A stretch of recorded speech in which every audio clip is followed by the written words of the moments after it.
Hello and welcome to Dungeons and Drama Nerds. My name is Todd Backus, and today I'll be joined by the cast of Mice and Monsters, our D&D 5th edition adventure written by Matthew Minnicino, as well as our Dungeon Master Percy Hornak and the writer Matt himself. Today we're here to talk about our first campaign and how it went. Let's go around and share names, pronouns, and your role in the campaign, starting with Matt. Hi, I'm Matt Minnicino, he, him, his, and I'm the author, deviser, whatever word you want to use of this campaign. Lovely. Percy. Hi, I'm Percy, he, him, his, and I was the Dungeon Master. Lovely, lovely. Rene. Hi, hello, Rene Goddess here. I played Nokuzola, who is a tabaxi. I'm a bard, y'all. Lovely. Chris. Hello, Christopher Diercksen, he, him, his. I'm a human bard. Wunderbar. Kevin. Hi, I'm Kevin R. Free, he, him, his. I am Sriracha, the Eldritch Knight, who is also a tiefling. Beautiful. Nick. Hi, I'm Nick Orvis, he, him, his, and I played Gavin the Glorious, a gnome fighter. So lovely to have you all here. So to start off, let's talk a little bit about what were some of your expectations going into the campaign. So what were some of the things that, I know that we had some talk beforehand about what kind of a campaign y'all wanted to play. And so with that knowledge in mind, what are some of the things that y'all were expecting might happen or were expecting going into the game? For me, as the DM, this adventure was a nice balance of combat, social encounters, and kind of like a dungeon segment. So it had sort of the main things that people look for in a D&D campaign. But I was curious to see which one y'all would sort of embrace the most. And I was right. I assumed that y'all would be most comfortable having conversations with shopkeepers and talking to each other and building relationships within the party, which is absolutely what happened. Did not necessarily anticipate that one season room puzzle would take a full hour. But here we are. But yeah, that was sort of my big question going in, was what will this group of people sort of gravitate toward naturally? This is Kevin. I expected to die first. You know, being the black man and all. Although my character wasn't black, I suppose, but I really expected to be dead, like, right away. And you didn't even fight anybody until almost the end, and then you fought so many things. I did. Well, because I felt like it was going to end and I hadn't used any of the powers that I was looking at on my description of characters of myself. And so I thought, I'll just, and I was getting a little help from the sidelines too. But, fighter's gonna fight. That's right. I expected to feel a lot of time feeling stupid. And like in a fun way. I'm not good at going into things not knowing. It's not my strong suit. So I just expected to spend a lot of time feeling a lot of like self-doubt. And I'll say I felt some, but not nearly as much as I expected. And I also expected to laugh a lot, which definitely happened. So I love laughing. Give me a comedy any day. So like that, I only know one person amongst the group of you. So I was like, these are new energies. Let's go. So yeah, I feel very happy with the experience as a whole. Yeah, I also had a great time, and I think I wasn't quite sure what to expect. I think I remember from that email discussion we had beforehand, that we had settled on like not too serious, but still kind of adventure-ish. And I really enjoyed the mystery aspect of it. The sort of like something strange is going on in the woods, and we have some idea of who might be behind this, but then everything when we get to that guy's house seems weird. So I really enjoyed that aspect of it, that I wasn't sure whether that would be there or not until we started playing. Yeah. I expected to play Dungeons and Dragons. And by that I mean I Did you? expected. Yeah. I expected to laugh a lot and to pretend to hit things with my imaginary sword, and I also expected to die first, but that's also maybe how the character is designed. So, Unfortunately, I did not manage to kill any of you. You came close with me. Oh no. I was real close at the end there. I did have a moment of realization as you were fighting a mind flayer and 2 Givering Mouthers that I should have leveled you up. And I didn't. Yeah. Yeah, because mind flayers have abilities that do like 4d8 damage. Just insta kills. Absolutely. Yeah, You know? you wonder why. You know what's really funny about that exchange between the two of you is that I still have no idea what that means. I still have absolutely no. I should have leveled you up. What the hell? I have no idea what's going punching on. above our weight class is what Percy is saying. Yeah. We were definitely punching above our weight class at certain points. You were there. fighting Oh, so a we were monster. really good fighters. You were really We good. did some Excellent things. fighters. We did some things. Wow. Yeah, you were fighting a monster that is threatening to people who are like twice the level that your characters were. And you kicked the shit out of them, actually. You were very close to killing this individual before I could let them get away. But that's Yeah, I really wanted to. I was so. I see now why you fought so hard to not let that to get that teleportation out of there. You know, a whole other act. That would have been quite the curve. I kind of forgot about dying, to be honest. Like, That was a possibility. yeah. Yeah. So like I like video games, but I tend to play things more like a Tetris or a Mario I don't generally play things where I'm shooting or things are shooting at me or I'm using weaponry or I need to have like, guards on or shield. Like those are not the kinds of games I normally play. So I'm a my Ms. brain, Pac-Man guy myself. yeah. Yes. So my brain completely didn't even think about dying until we were like in battle. And I was like, oh, wait, right. This is real. So yeah. Completely skipped that one. And I kind of like it that way because I was like, whatever, just make decisions. It Sounds didn't like matter. a glamour bard to me. Oh, thank you. Thank you. Pivoting a little here, Matt, I know that you are a DM and run your own campaigns, and also you're a playwright. But is this your first time doing a module that you weren't going to run, like building one? Absolutely, yes. Lovely. And having listened to what the players wound up doing, were there things that surprised you, things that excited you, things that you were like, wait, what? I was surprised, I'd say, by about 98% of what I listened to. But also just utterly delighted in a state of sort of sheer elation at how many different ways the module fell short. I found to be very fun. Percy and I commiserated at length about the difficulty of DMing, but the joy of it, and that as a playwright, one often gets into a job like that because one has a god complex. And one wishes to control the story and dictate all of the sublime metaphors of the narrative.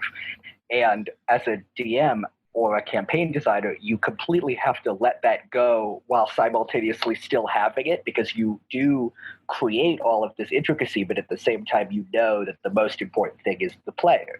And when I'm DMing the campaigns that I run in New York, everything changes on the fly as I realize that the players are not enjoying something that I'm throwing at them, or they just met a shopkeeper and they loved the shopkeeper so much, even though I just picked like a stupid French accent or something to do.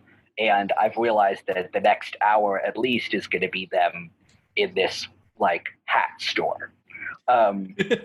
Because that's what they want. And it's Right. like you have to sort of redictate the narrative, and writing a That's module. what I wanted. How come I didn't go to a hat store and talk to a shopkeeper? I wrote the hat story in for Percy, but then I deleted that part of it. So I may never forgive you. and honestly, honestly an unforgivable act that I did. So that's fine. But so we had a lot of, like, I talked with Percy a lot about this idea of when you write a module, it's hard to predict the things that are going to work and the things that are going to not work. So I think there were a lot of points where I was listening, or I was like, this is such a great group, but they're probably really not going to like, based on what I've heard for the first like 45 minutes, they're going to hate this part. Or like, this part is not going to work. Like I've just like flown Percy a horrible curveball by like forcing them to solve these fucking riddles. Like, no, they're not going to go for that shit at all. And then listening to it and realizing that you luckily are all lovely enough people, but also natural enough at the kind of form of storytelling that this is, which was that there was a lot of strange ethereal joy found in all of the weird different things that exist in the narrative. I don't know if that answers the question because I forgot the question, but I think you did a wonderful job answering it. Awesome. Can I respond to that really quick? Yeah. I think the thing that this experience has made me realize is that this game, in the same way that theater is so much about trust. For example, like, you and I don't know each other really at all, except like our interactions that we've had for this podcast. And I think it's in a world where like we had the kind of relationship where I felt comfortable saying this doesn't work, so we're just not going to do it. There are things I absolutely would have been like, it's a normal room. There's no bears in here. You know, like I think that's sort of my big like realization is like, oh, this is so much about the relationships that you have to the story and who has ownership of the story and that sort of thing. And that was something I hadn't thought as deeply about before, that I have now started thinking a lot more deeply about, is like, oh, what in this environment is there anyone with ownership of the story? And the answer is no. Yeah, it sort of belongs, it's a very communal experience. Like, it belongs to whoever it needs to belong to in the moment. Ultimately, I always think it sort of belongs to the players, but at the same time, it is that kind of give and take, which is there will be moments where the story belongs to the DM, but they're using it as a gift that they're trying to give to the players, and then the players are trying to give that gift to each other. And it's like it's the gift of the Magi. It's that short story where everyone has like shot themselves in the foot in order to create a like good, creative, joyful environment for everyone else. And as long as there's that kind of synchronicity, I think it's when it works best. Yeah, but we also, I think, had like in the very beginning of the campaign when Zola and Sriracha spent a very long time talking to people in the pub who had literally one sentence of "this is what they know." They know. There was nothing. There's nothing. Like, no NPC names. I don't know how you managed. But it was great. It was one of those really nice moments of like, oh, this, like, very clearly they think they're onto something, and I want to honor that and give them something in exchange for for what they're doing. Yeah, there are actually, I think, a lot of moments in this campaign where I was trying to recognize when y'all had done something creatively or were pursuing an avenue. And I was like, okay, that's going to be meaningful, even if in the text it's super not. Well, I think that's one of the joys and also the hardships of D&D as a campaign writer, is wanting so much to make something that has like a structured coherence, and like we're clearly building up to a thing, and then being like, oh, they don't care about that at all. That's fine. Like, let's follow the joy that they're finding somewhere else and find a way to like tie that in or make that the thing. Well, or even just like to peek behind the curtain even more, there like of this like 11-page adventure, like 3 or 4 of those pages are all like at the very end, here's all of the options for like uncovering taffeta and like exposing this whole thing. Straight to the point of it. You just like skip right after. Skipped pages of text. Which honestly, I was not unhappy about because it was great. It was delightful. I was like, no- oh, they're not worried about the diplomatic elements of all of this. Nope. no, I had sufficiently made them angry with a mouse and a very lucky natural 20 and a teleportation circle. Yeah, you made a good character who with a very low wisdom score really, really angry. I really didn't mean for the mouse to anger you all so much. I really intended for that to be helpful. Oh no, the mind flayer was what angered the yeah. character. The mouse was fine. No, the mouse was not. I was fun. going to say the mouse got heated occasionally. Let's be real. Mouse I was listened. super I was annoying. listening. I was listening to it. The mouse was not fine. There was legitimate anger. You were pretty upset about the mouse. I'm mouse talking might be the about thing that I storming remember the most. fucking- I'm talking about storming the town hall. Is all. Yeah. Fucking- No Yeah. appreciation. Yeah, okay. I as a human being on this side of my screen felt real and genuine anger directed at me because this mouse was not giving you. I thought I was being very helpful. It turns out I was not. No, you were helpful. The mouse was not. Let's blame it on the mouse. You role played the fuck out of that mouse. Yes. I was impressed, I have to say. This is not a question, but I was impressed as a person who had never. I mean, I guess I played when I was in the 6th or 7th grade, but that was a long time ago, a very, very long time ago. Yeah, it was the 80s. Don't get smart. Let's go into that a little more. Talk to me more about the 80s. No, Would you like a Boy George reference? Or... I've dug this hole deep enough. We're gonna keep going. Well, back in the 80s when I lived in I think it might have been 1979 or 1980. I lived on Fort Bragg from 79 to 81, and I distinctly remember us playing D&D in garages, in people's garages where there were like dances. And so, and I went to a couple of those dances too and danced to Air Supply and everything. But don't get smart, Percy, the face is what is going to get you every single time. When you make faces like that, I will come get you. That's right. For the listeners That's at right. home, Turn that Percy has video just off, turned Percy. off his camera. Anyway, Kevin, you were saying? Yeah, what were you impressed by? So I'm impressed. Anyways, I don't remember the dungeon master being so quick on their feet like you were.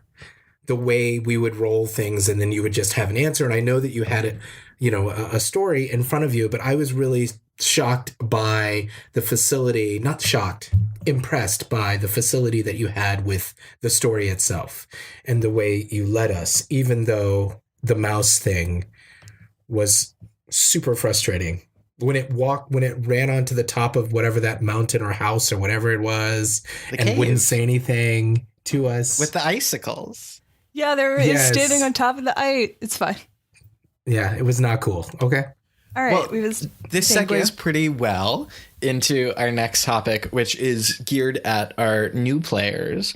What were some of the things that surprised you and were different from what you thought, either about the game in general, like Kevin's impressive feelings about Percy and how quick he was on his feet, or about this story particularly? Like, what are some of the things that were surprising or delighted you or were different from what you imagined? I think I've said this, but I was delighted not only by Percy's running the whole thing, but by Diercksen having a character with a voice and all of that stuff, like going all in. And I've had some time to think about that since I talked about this. And I'm not sure, in a room full of people that I don't know, or even people that I do know. I mean, it might be because of my age. Like, if I were with people who were my age, who know me and know me like you all know me, as people who are all younger than I would say that those of you who do know me, if we were peers in terms of age, I might have felt comfortable going all in and playing a character and just sort of doing a thing. But as a person who is older, who is used to, at least with you, being sort of a leader, it felt weird to play that way. It felt odd for me to take a breath and dive in that way. And so I was really surprised, I mean, I guess impressed again, that Diercksen could just do a thing and be a thing like that, you know? So I guess what I've learned is I should leave show business forever.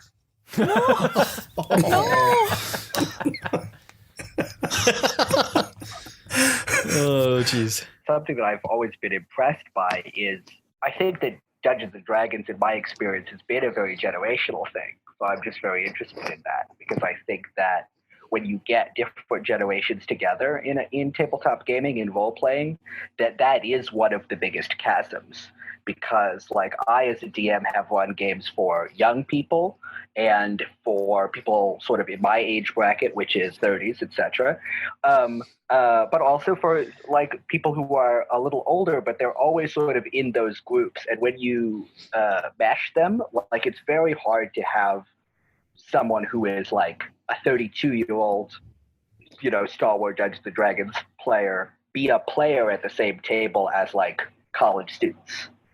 I don't think it's impossible. I've seen it a lot of times, but I think it's because everyone's coming from different worldviews and mindsets, and it's very easy for a group that's from a kind of homogenous thing to kind of fall in together and go as you said, sort of all in. I don't know. I don't have a good answer for that, but it's fascinating that you did have that reaction. And from what I saw, at least, or listened to, that chemistry was very rapidly established. And there was something about that kind of everybody is bringing their own particular style to this. You know, to me, like you need a Sriracha in every party. Like you need a player like that, and you need a character like that. So like something about that alienation really worked and made everything really delightful. While at the same time you realize that like as a player that must be very frustrating, but it sort of pays off in the long run. It's hard to describe, but it's a really interesting subject. I think that is true what you're saying, Matt. And it's interesting. There's the generational thing, and then there's also different people's like relationship to the game itself. Because I see, I actually, former interns of mine who I see their doings on Twitter have gotten very into D&D as of like this quarantine happening, which is fascinating because they're not even that much younger than I am. And because I started playing when I was slightly younger than they are, like their relationship with the game is only based on like what the game is now. And my relationship with it is just very different, because I have a longer personal history with it. And that is also different from, you know, I know people who are in their 40s, 50s, 60s who have been playing since they were teenagers. And that's a whole other, you know, arc of, you know, the game has been through so many changes over that course of time. I don't know, it's just a fascinating way that people bring different perspectives. It's also worth noting, and others who have played D&D for a long time should probably feel free to weigh in on this, but I also started playing in the 90s when it was third edition, and you all were playing fifth edition. And to my mind, third edition was the storytelling aspect of early D&D was a little more half-cooked.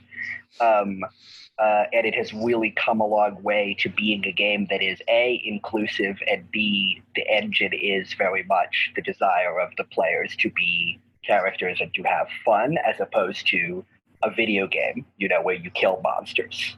And it's like, here's your stats, go out and kill a goblin.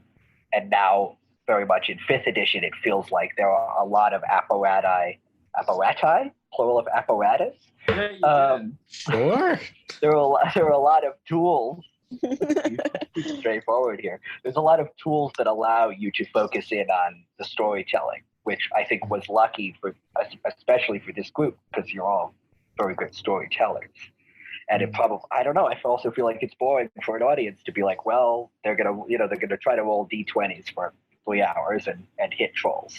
And like, maybe some people like that, but I enjoy the jokes. I think that's sort of like what you've just sort of spoken on is the evolution of Dungeons and Dragons as we've sort of seen it, and like how we got here at all, right? Like the fact that we have a live play podcast for a role-playing game is because of Critical Role, which is because of Pathfinder, which is because of Acquisitions Incorporated, which is because the third edition of Dungeons and Dragons was really really kind of a chunky, number crunchy system. And like Acquisitions Incorporated happened, and it was like, oh, but you can be funny while you do this, and a story can happen. And Chris Perkins happened, essentially, the person who writes for Wizards of the Coast and Dungeons and Dragons. Is like the head of story writer for that. Like, we've watched that sort of like take off, and it's gotten to the point now where like there's this massive behemoth of this paragon of an example of role-playing games as a storytelling engine, soon to hit your Amazon Prime in the fall as their animated special fucking comes out. Like, it's gonna be awesome, but it's also like, that is this sort of like explosion of this thing as a medium has really sort of like, because of that 5th edition thing. So I don't know. I guess it's really like, yeah, we're getting into the esoterica right now, but it's Rene, were there any things that surprised and delighted you, or just surprised, whatever that might be, about that you really hated? Other than the mouse.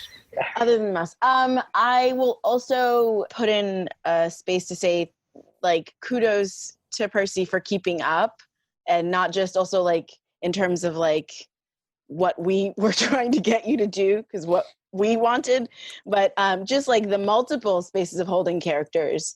Again, like in theory, knew that that's what you would be doing, but then in real time watching it and being like, oh, snap. Oh, like it was really fun I really wanted to play this game since I was in elementary school. It was the first time I learned about it. And I've spent years listening to people talk about this thing. And I was like, yes, I should be playing D&D. I was created for things like D&D. Like before I even knew I was an artist, before I knew I was a performer, it was clear that this would be the sort of thing that was for me. So it was really fun to watch in real time, specifically like the master just beat like that, the master. So I really appreciated that, and getting to really understand the complexity of that. And then now hearing like how the story is written, even more so, being like, oh, you're so good. I also want to compliment Rene, because I feel like you saying you were born for it is very telling, because I feel like you can always tell the naturals, because they're the ones who can't slip out of their accent when they're not talking. Something that I always very much appreciate. Thank you. That was fun and exciting. I didn't expect to play so hard. So that was like really like kudos to everyone involved. I am a collaborative performer. I'm a site-specific improv collaborative performer. Those are the things that I love. So I really was worried about not being able to tap in and have fun with everyone. So the fact that and it was like, you just feel everybody's part. And it's so funny, Nick, I've been like playing I was going to listen to the episodes, and then I decided not to until after we talked, because I get in my own head. But I was like, I've been like daydreaming for the last few days and being like, I really feel like I did get to, I don't know who you are, Nick, but I feel like I know you. And like, I just these little moments of things, and like, even like the tone of your voice, the pace of your voice, I feel like I still have it in my head, which is like a really fun thing. Is like this whole experience for me turned out to be super embodied. I'm an embodied equity consultant. And it turned out to be a really embodied experience in a way that I just didn't expect, but was like really ready for. So I appreciate I appreciate that people like gave me the chance to like have low stakes with this and like let me know like truly what was coming, you know, like in like the lowest keys of ways. Nobody like pressured and at first that was really kind of like my Virgo was like, tell me more, be more specific. And I let that go, but what it ended up giving me a chance to do was actually just enjoy. So I feel really excited about that. And I really also feel excited about the chance to figure out how to write for something like this, how to like create for something like this. I'm like an autobiographical person. That's been the last 7 years of my career. And so now I'm trying to write more fiction and trying to write comedy, y'all, writing a set. Like, so this was fun to even like play like, oh yeah, I think I'm a comedian sometime. Can I push that? And like, where can I like say to myself, I'm funny and it's okay to be funny. And this was like a space where I feel like I haven't listened yet. So it'll be fun to really go listen to myself. I mean, in that vein, I want to shout out all of the myriad ways that you shut Chadrick down when he tried to mansplain being a bard to you. It was so good. And that for me, just like observing you as a player was like, because very early on he did that and you took no shit and I was like, okay, amazing. She's gonna be great. Because there was like exactly what I wanted you to do. Yes. So we're clear. yes. Like, please know that this is what you're dealing with this character, and I'm doing this on purpose. Which was, I think, like again about like bringing. So the other part again, I'll bring you back, sir. Thank you for for like really just doing what you do. Like you do what you do. You love this game, and I get that.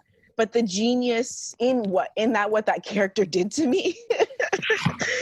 So like, you know, like I felt it. I knew it. It was like real. I was like, oh hell no, I know this people. No, I know men like you. And it was like, that was like really, you know, just getting to process that later and realize like I was playing, but I was playing me. Like you were talking about Kevin, right? Like we play ourselves, especially I think as a Black person. Yeah, of course my Tabaxi is a Black woman. No fucking way. What else would she be? So yeah, I really a cat. Well, a Black woman cat. A Black woman cat. Like Eartha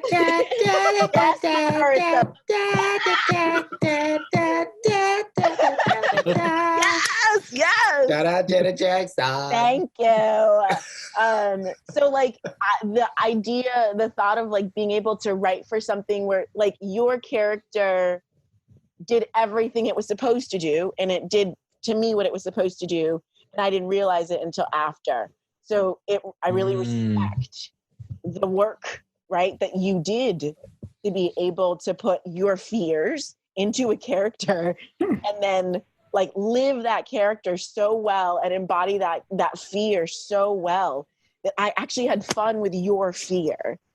And I don't know if you had fun with your fear, but I had fun with your fear. You made my fear okay. Hey, oh great. And like that's my work. That's what I try to do in my consulting practice, is to give people the opportunity to understand that words and emotions are not weapons, because that's what America has taught us. Instead, they are beautiful pieces of information, and it is just our job to do something with it. And we don't always have to understand what the information is that's coming, so long as we let it genuinely affect us, and then we can have a conversation with it afterwards. But like, I just like the idea of playing this for a long time and having, you know, several chances to come back with a group of people and build, like over the moon for that idea and wanting to really, so yeah, I couldn't have imagined how deep this could go, and to hear that the game in and of itself has been evolving for those exact reasons, and that there have been these iterations of learning from it and recognizing how exclusive it was and working spaces for it. I think that feels really beautiful. And without even knowing the history of it, I feel like I got to live it in real time, which felt beautiful. I want to point out, this is the thing that both of you have mentioned that I think is one of the fascinating things. And I wonder if there's like, I'm sure there's someone who's probably written some sort of dissertations on this, but like as Black people playing this game, you both played characters who were populations that are like minority populations, essentially, right? I'd be curious to know what your experience was like in this game, like playing those characters, like, and I'm curious to know, like, what would it be like to be a tiefling versus being a human who has Black skin? And is there differences to you? Do you feel like that's a thing that you would that is explorable, or is it just sort of like, am I being Chadrick Bosley right now? Well, in theory, if you follow my theory that we're always playing ourselves at some point, you are being Chadrick Bosley. But what I'd say is that because I don't know enough about what a tiefling is. I don't know enough about that to say that is the reason why I was using all of my own choices and thinking that way. I mean, I would have done that anyway, but I can't answer that question now because I don't know enough about what a tiefling is or does or looks like.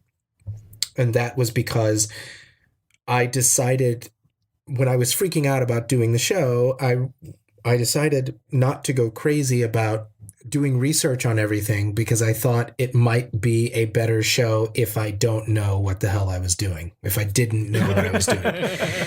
and that there were things that there were jokes that would come up in my mind that were organic rather than things that I would, if I knew what a tiefling was. And so I also feel like I have to say that all of my choices are tied up in who I am as a Black American in the same way that everything that you all do is tied up in your choices as a white American, and how we are socialized in this racist, sexist, misogynistic, transphobic, homophobic society. And that we live in a world that just sort of, whether we're happy or not, there's nothing to do with happiness or sadness or anything. We make choices based on the way we've been socialized. So I am not sure if I could make different choices as a tiefling, because I'd still be playing as myself. And I can't not talk about race. It's just me. It's part of who I am. It's part of what my mission in the world is. And so I don't know how to answer that question other than to say, if we ever do this again, you keep looking at it. Because I'm not. I'll say that I definitely chose not to be human on purpose. Yes. Because I was pretty sure that human meant white, depending on who the story, like the story was going to be white. Preach. There was no way that this was going to be anything that was other than white story. So I specifically knew when I found out that I didn't have to be a human, that I didn't want to be a human. Mm-hmm. And then I'll just say, like, my tabaxi, the one I made for the video game was like a rainbow sparkly colored thing. She wasn't closer to me, but I think that choice was made specifically because I knew it would be a white world. Mm-hmm.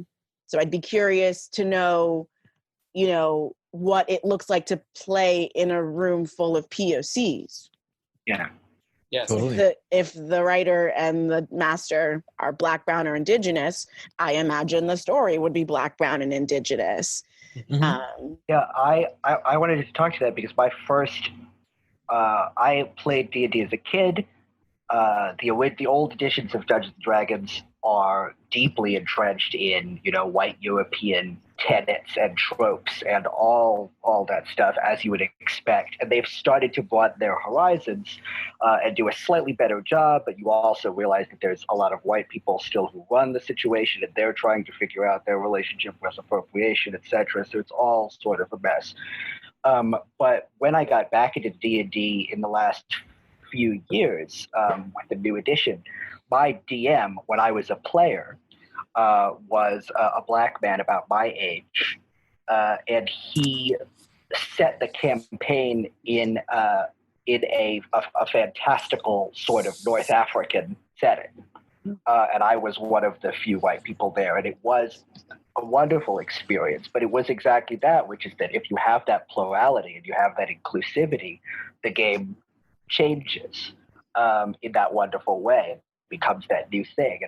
And I, of course, had only my own experience to be able to base that on, but feel like so much of that is just about, yes, again, figuring out how to make sure that there is a collaborative element between the storytellers such that the story doesn't feel weighted in one way or the other, or weighted in a way that it traditionally has not been weighted, is maybe a better way to say that.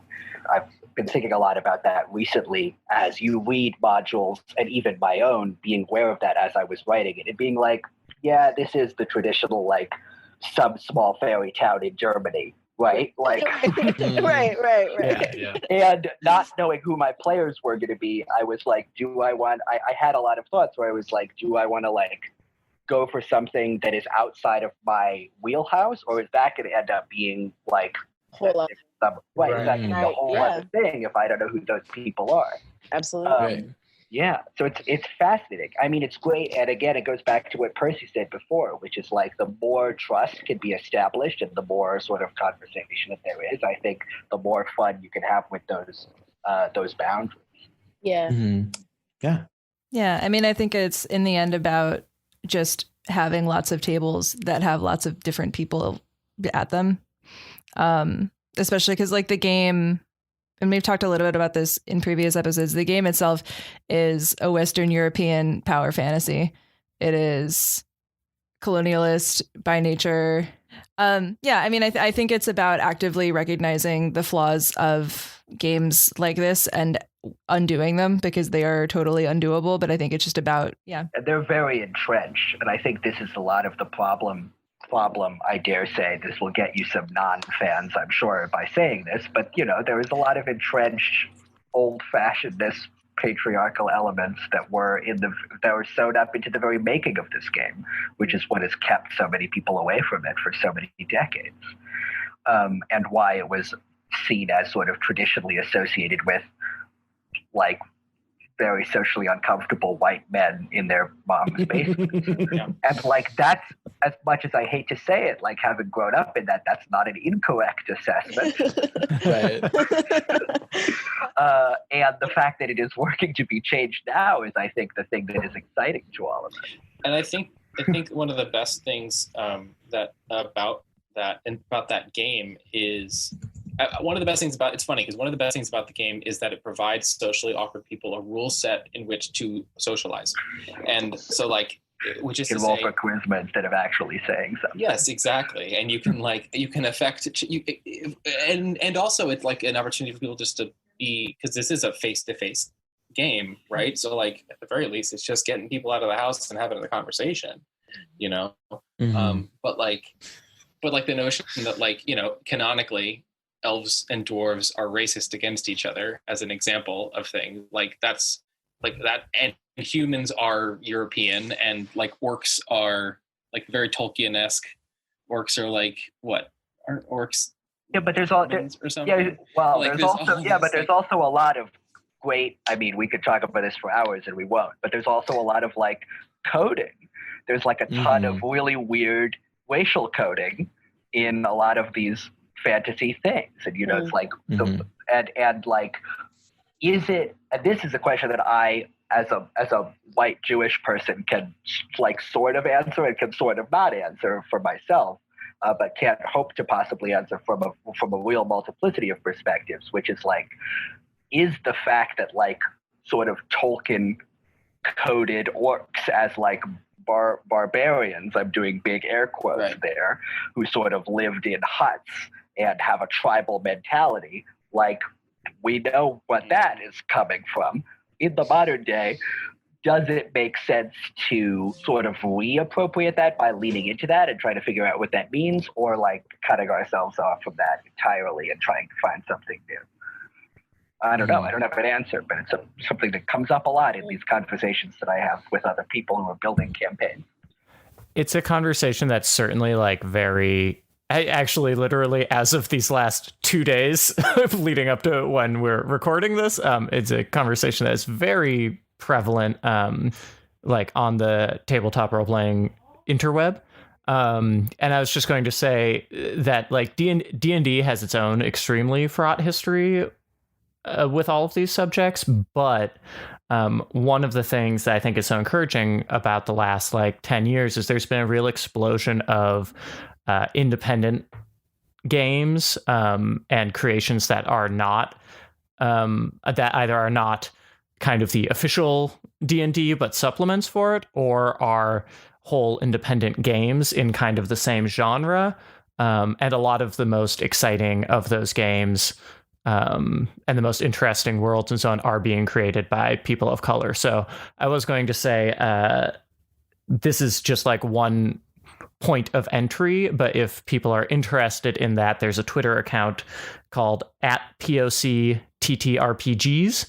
And they just that Twitter account is a person who kind of helps collate and point out and raise up the work that POCs are doing in the tabletop role-playing game field. So that's one place, one of many, to start exploring the wide world of independent games that are being created and led and championed by people of color. Awesome.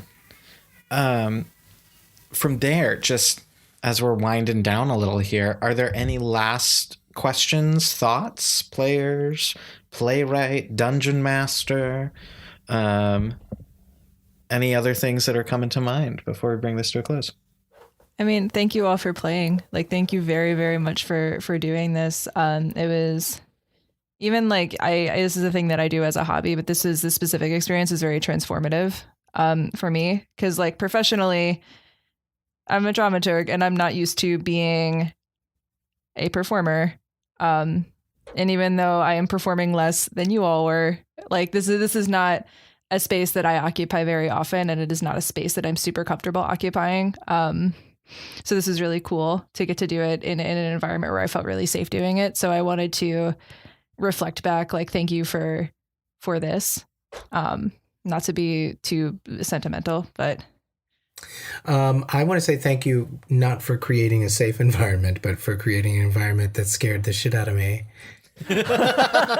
We tried so hard to make it a safe environment for you guys. But here's the thing: is that we talk a lot about safe environments, and I think that they are necessary, and I think they're necessary, and I appreciate it. But what I also really appreciate, and it's one of the things that I try to do as a director, is that creating an environment that's safe enough for people to take scary risks in. And so, I want an environment where people feel like they're right on the edge of something. And I think how it might translate in my experience going forward is being comfortable not giving all the information, being comfortable not telling everybody every single thing when we go into rehearsal. I'm like that a lot with students, but I'm not like that a lot with adults, because adults don't like to be managed, and they don't like to think that they're being managed or whatever. But I like to be transparent, and I like to. So I think going into it, I'd say, I want our space to be safe, but I also want you to be a little bit scared of what you're going to create, of what's going to come out of you. And so I appreciate being pushed to do this. I'm not even sure why I'm doing it, why I did it, and why you chose me, but I love you and I appreciate having done it, and I can't wait for it to be released, because I think I'm going to be embarrassed by some of the things that I say, and it's going to be delightful. It was just that sweet hotness. We really wanted that sweet, sweet hotness. Honestly, also, I remember vividly, the second day that I knew you, I mentioned something about talking about Dungeons and Dragons with Christopher Diercksen, and you were like, kids these days and their dice and their dragons. And every time we sat down to record this, I thought about that very specific moment when you and I did not know each other well at all. And I came out my face with some mess.